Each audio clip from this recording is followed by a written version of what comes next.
Il existe bien des moyens de faire pression sur un gouvernement, et il semblerait bien que la mode actuelle soit à une forme d'action dure. Avec une posture très fermée des politiques, les actions visent les points stratégiques du pays, dont le carburant.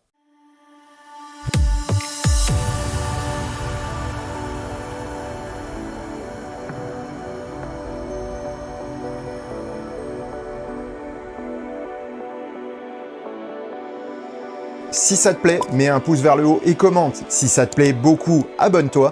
Et si ça te plaît vraiment beaucoup, dis-le partout. Merci. Le lundi 14 mars dernier, la grève des personnels des raffineries françaises était reconduite jusqu'au 16 mars, alors que la tension sur l'approvisionnement des carburants se faisait de plus en plus sentir. Les stations en rupture de samplon 95 se multiplient et le gasoil commence aussi à manquer. Si le mouvement perdure, il y a fort à parier qu'une bonne partie de la population verra sa liberté restreinte. Mais comment en est-on arrivé là? Premièrement, au fur et à mesure d'une dégradation des finances publiques avec une dette abyssale, les gouvernements successifs se sont vus obligés de tenter de réduire l'hémorragie. Pour ce faire, ils ont pris des mesures impopulaires, provoquant des mouvements sociaux. Je ne juge pas ces mouvements et je ne juge pas l'action du gouvernement. Mes idées, je les garde pour moi. Je ne parle ici que des mouvements sociaux en tant que tels. Par le passé, de grandes manifestations d'ampleur ont donné de bons résultats et débouché sur des compromis acceptables par tous.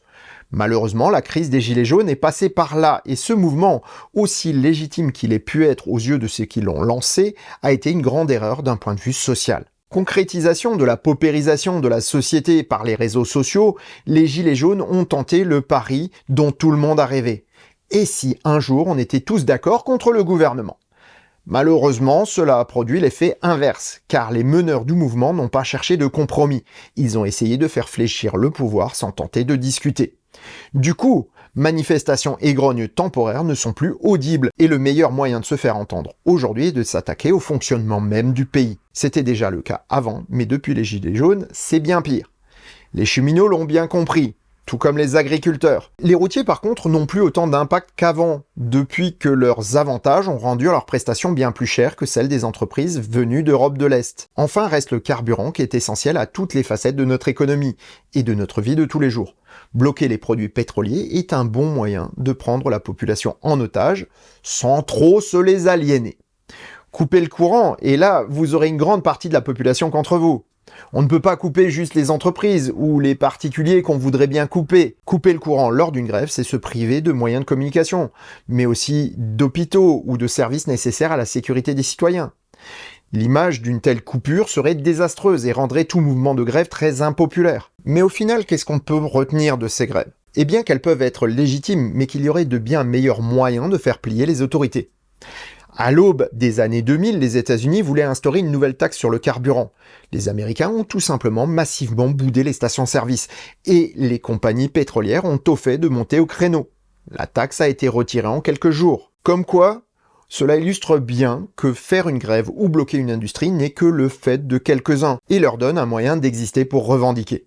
Si un problème est assez grave, alors le boycott est la seule chose qui soit acceptable de tous, mais surtout qui fonctionnera bien et sans casse. En tout cas, je ne peux que constater que les syndicats des raffineries font exactement la même chose que les routiers en leur temps. Ils se tirent une balle dans le pied. Plus il y aura de grèves et de pénuries, plus les clients se tourneront vers la voiture électrique, mais aussi vers la production de leur propre énergie pour ne plus être pris en otage.